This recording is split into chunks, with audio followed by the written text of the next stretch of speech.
मिनीपुर गांव के जंगल में छोटी छोटी चिड़िया रहती थी। उनके लिए सभी चीजें बहुत बड़े बड़े साइज होती थी। इसी गांव में पीलू रहती थी। पीलू अनाज उगाकर अपने पड़ोसी गांव में बेचा करती थी। पीलू के व्यवहार से सभी बहुत खुश रहते थे।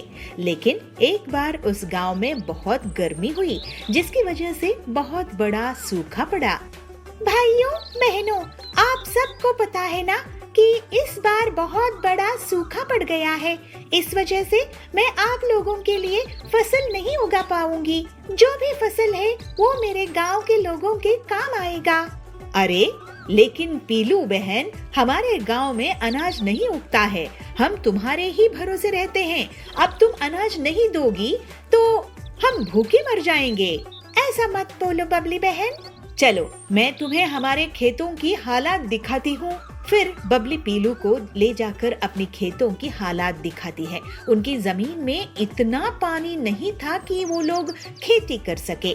इससे पीलू बहुत दुखी होती है। पता नहीं बहन, अब मैं क्या करूं? अब तो भगवान ही हमारी रक्षा कर सकते हैं।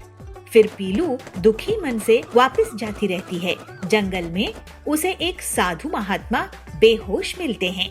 पीलू उनकी हालात देखकर घबरा जाती है। वो जल्दी से पास के एक छोटी सी पानी की धारा से अपनी चोंच में पानी भरकर लाती है और उड़ उड़ कर साधु पर डालती है। साधु होश में आ जाते हैं। अरे मुझे किसने बचाया? मैंने साधु जी।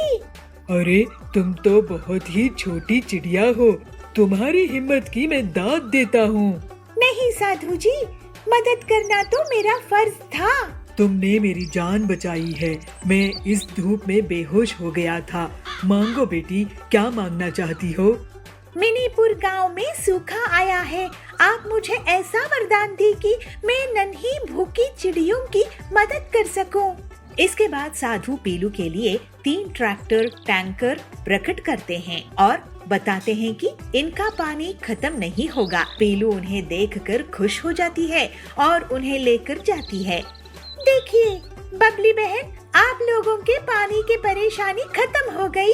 इसके बाद पीलू उन नन्ही चिड़ियों को खेती सिखाती है और उनके साथ खेती करती है। साधु के वरदान और पीलू की मेहनत से खेत हरे भरे हो जाते हैं। चलिए, अब से आप लोग खुद की फसल उगा सकेंगे और कोई कभी भी भूखा नहीं रहेगा। अब तुम भी यही रहने आ जाओ पीलू बहन। ऐसे बबली आग्रह करती है। सब हंसते हैं और पीलू और बाकी सब लोग बिना किसी तकलीफ के रहने लगते हैं। चंपकवन में पीलू अपने पति बंटी के साथ रहती थी। दोनों भगवान कृष्ण की बहुत भक्ति करते थे। दिन रात कृष्णा जी की लीलाओं को याद करते थे और उन्हीं का नाम जपते थे। वो लोग बहुत गरीब थे, लेकिन अपने लिए भगवान से कुछ नहीं मांगते थे। पीलू घर में ही पुराने फटे हुए कपड़े सिलने का काम करती थी और बंटी छोटा मोटा मजदूरी करता था। एक दिन काम के मजदूरी के समय बंटी घायल हो जाता है और उसे डॉक्टर आराम करने की सलाह देते हैं। सुनिए जी, आप चिंता मत कीजिए। आपका अच्छे से इलाज होना बहुत जरूरी है। मैं और ज्यादा कपड़े सिला करूँगी। अभी हमारी आमदनी कम नहीं होनी चाहिए। हाँ पीलू, अब तो सब भगवान कृष्ण की हाथों में ही है। अगर हमारे पास कपड़ा सिलने की ऑटोमेटिक मशीन होती तो कितना अच्छा होता, लेकिन गरीबी के कारण नहीं है। पीलू अब अकेले ज्यादा से ज्यादा कपड़े सिलने लगती है, लेकिन बंटी का ख्याल रखना, घर का काम करना और ज्यादा कपड़े सिलने के कारण उसकी भी तबीयत खराब हो जाती है और उसको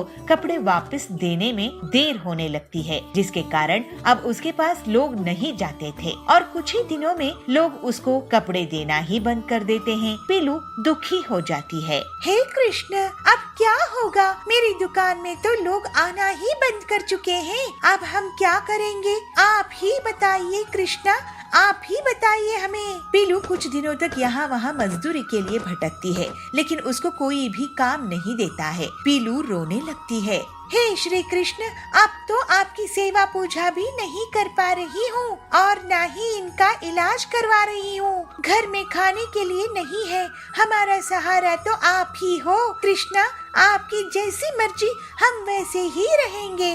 और तभी भगवान श्री कृष्ण उसे दर्शन देते हैं। मेरी प्यारी भक्त पीलू, दुखी मत हो, मैं तो तुम जैसे शुद्ध भावना वाले भक्तों के लिए प्रकट होता हूँ। प्रभु आप, हे श्री कृष्ण, आपके इतने सुंदर दर्शन हो गए, आपकी दया अपरंपार है। अब तो मुझे कुछ चिंता ही नहीं लग रही है। हे कृष्ण, हमारी भक्ति और मजबूत कीजिए। आपकी जय हो। बेटी, तूने मेरी भक्ति में कोई कसर नहीं छोड़ी है। इतनी मुश्किल में भी सिर्फ मेरे भरोसे रही है। ये सच्चे भक्त की निशानी है। इस जंगल में मेरा एक और भक्त है, हरिया।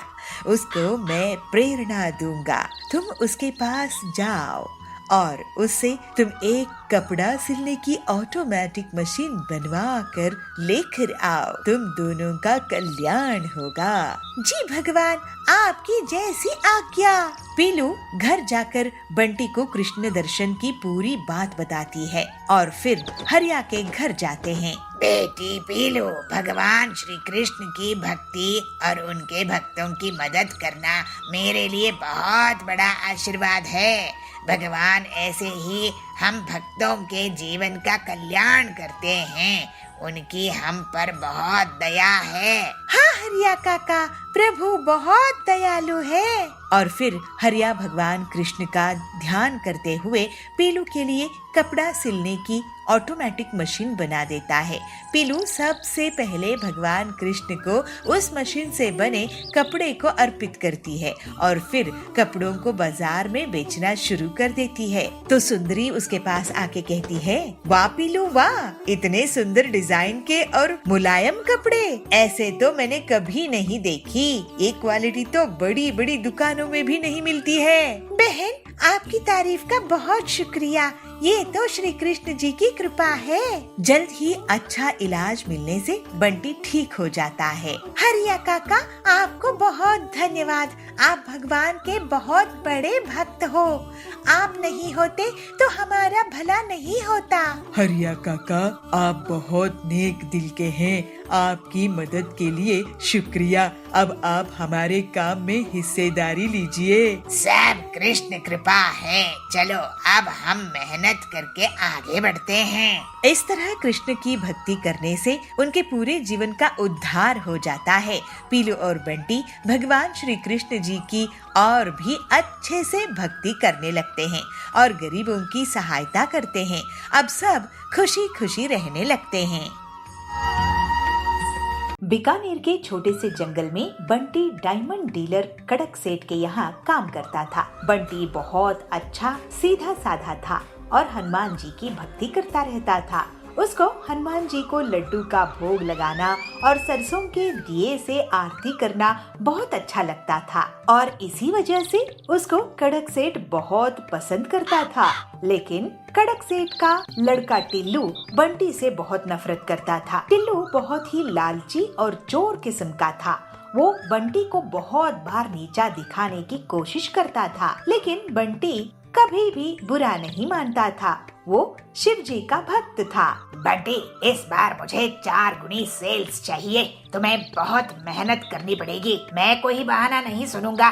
कोई भी ग्राहक खाली हाथ नहीं जाना चाहिए, अमीर हो या गरीब। तो बंटी कहता है, लेकिन टिल्लू जी, हम डायमंड्स बेचते हैं। यहाँ पर वैसे भी गरीब लोग नहीं आ सकते हैं। फालतू की बहाने नहीं बनाओ। पता नहीं पिताजी तुम्हें क्या देख कर रखे हैं। मैं होता तो तुम्हें अभी तक भगा दिया होता। टिल्लू बहुत ही बिगड़ा हुआ लड़का था। उसकी बातें सुनकर बंटी चुप हो जाता है। शाम में बंटी हनुमान जी के मंदिर जाता है और उनसे प्रार्थना करता है, हे हनुमान जी, कड़क सेठ कितने नेक दिल के हैं और उनका लड़का टिल्लू बहुत ही बिगड़ा हुआ है। आप उसे भी सद्बुद्धि दीजिए। आपकी जय हो। एक दिन कड़क सेठ जंगल के बाहर गए थे। टिल्लू दुकान में आता है। आज पिताजी नहीं हैं, आज मैं दुकान से पैसे और डायमंड चुरा कर ले जाऊंगा। ये बंटी जरूरत से ज्यादा ईमानदार है, इसके रहते मैं यहाँ पर चोरी नहीं कर सकता। बाद में बंटी आ जाता है। जब दुकान बंद करने का समय होता है तो बंटी अकाउंट्स और स्टिक चेक करता है। वो देखता है कि पैसे और डायमंड गायब है। अगले दिन सेठ जी को बताता है तो कड़क सेठ कहते हैं, ये क्या बंटी, इतने साल तुम मेरे यहाँ काम कर रहे थे, मैं तुम पर कितना भरोसा करता हूँ। ये मेरे लिए बड़ा नुकसान हो गया है, इसकी जिम्मेदारी तुम्हारी है। अब इसकी भरपाई कैसे करोगे तुम? तो बंटी कहता है, लेकिन सेठ जी मेरा भरोसा कीजिए, मैंने चोरी नहीं की है। मुझे मेरे नुकसान की भरपाई कर दो बस। मैं तुम्हारी अच्छाई के कारण तुम पर पुलिस कंप्लेंट नहीं कर रहा हूँ। बंटी दुखी मन से दुकान से चला जाता है। वो हनुमान जी के मंदिर में बैठकर रोने लगता है। हे हनुमान जी, मैंने कभी भी किसी का नुकसान नहीं किया है। अब मैं क्या करूं? इतनी बड़ी रकम मैं कहां से जुटाऊं? मुझे तो अब कोई काम भी नहीं देगा। हर कोई मुझे चोर ही समझेगा। असल में टिल्लू चोर है, लेकिन मैं कैसे कड़क सेठ को बताऊं? उसका रोना सुनकर हनुमान जी वहाँ प्रकट हो जाते हैं। दुखी मत हो बंटी बेटा, तुम तो बहुत नेक दिल के हो। तुम्हारी भक्ति से मैं बहुत खुश हूँ। चिंता मत करो, तुम्हारी सारी तकलीफें दूर हो जाएंगी। ये मणि रखो और इसको अपने घर के बाहर मिट्टी में लगा देना। इसमें से हीरे के फल निकलेंगे और जैसे ही टिल्लू इस पेड़ के पास आएगा वो सब सच उगलने लगेगा। जय हनुमान जी, जय हनुमान जी, जय जय हनुमान जी। और फिर जैसा हनुमान जी ने कह के गए थे बंटी वैसा करता है और देखते ही देखते उसके यहाँ डायमंड्स का पेड़ उग जाता है। टिल्लू को ये बात पता चलती है। वो अपने पिताजी के साथ वहाँ आता है। जैसे ही वो पेड़ के सामने आता है वो सच उगलने लगता है। पिताजी, मैं बंटी की ईमानदारी से नफरत करता हूँ और इसी वजह से इसको मैंने झूठे केस में फंसाया है और आपकी नजरों में गिरा दिया। अब ये मैं कैसे सब सच सच बोल दिया? तो कड़क कहते हैं, तुम सच कह रहे थे टिल्लू। बंटी हनुमान जी का भक्त है। अब उसकी भक्ति की असर से ही तुम खुद मान गए कि असली चोर तुम हो। मुझे माफ कर दो बंटी, मैंने तुम जैसे नेक दिल वाले हनुमान भक्त पर शक किया। तुम्हारे हीरे के पेड़ से अब तुम खूब तरक्की करो। सेठ जी, ये सब तो हनुमान जी की कृपा से हुआ है, वरना मेरी इतनी हैसियत कहाँ। मैं अब हनुमान जी के नाम से गरीबों को खाना खिलाऊंगा और उनकी अब और जोरों शोरों से भक्ति करूंगा। फिर बंटी पूरी ईमानदारी के साथ काम में जुट जाता है और हनुमान जी की कृपा से उसका जीवन अब हमेशा के लिए सुधर जाता है।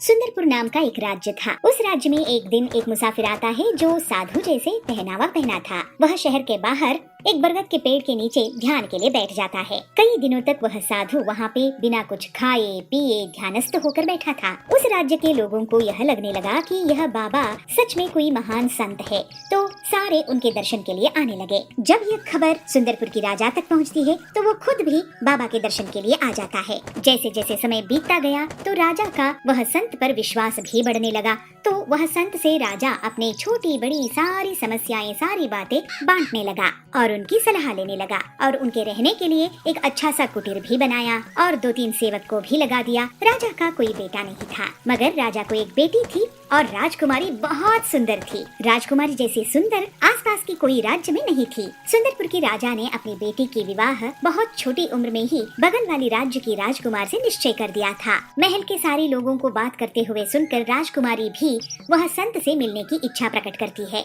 मगर राजकुमारी को महल से बाहर जाने की इजाजत नहीं थी। मगर एक दिन राजकुमारी को मौका मिलता है और वो सबसे नजर बचाकर साधु को मिलने चली जाती है, मगर यह संत की भेष में ठगता वह कोई साधु नहीं था। जैसे ही वह राजकुमारी को देखता है तो वह मोह में पड़ जाता है और राजकुमारी से विवाह करने की आलोचना करता है। राजकुमारी केवल दिखने में सुंदर नहीं थी, बहुत होशियार भी थी। उसने वो साधु की आंखों में वो लालच देखी और उसे समझ में आ गया कि यह साधु कपटी है। जैसे ही मन में ये विचार आया, राजकुमारी वहाँ से भाग निकली, मगर साधु भी उसके पीछे पीछे उसको पकड़ने के लिए भागा, मगर वह पकड़ नहीं पाया तो उसको बहुत गुस्सा आया। मुझसे बचकर कहाँ जाओगी?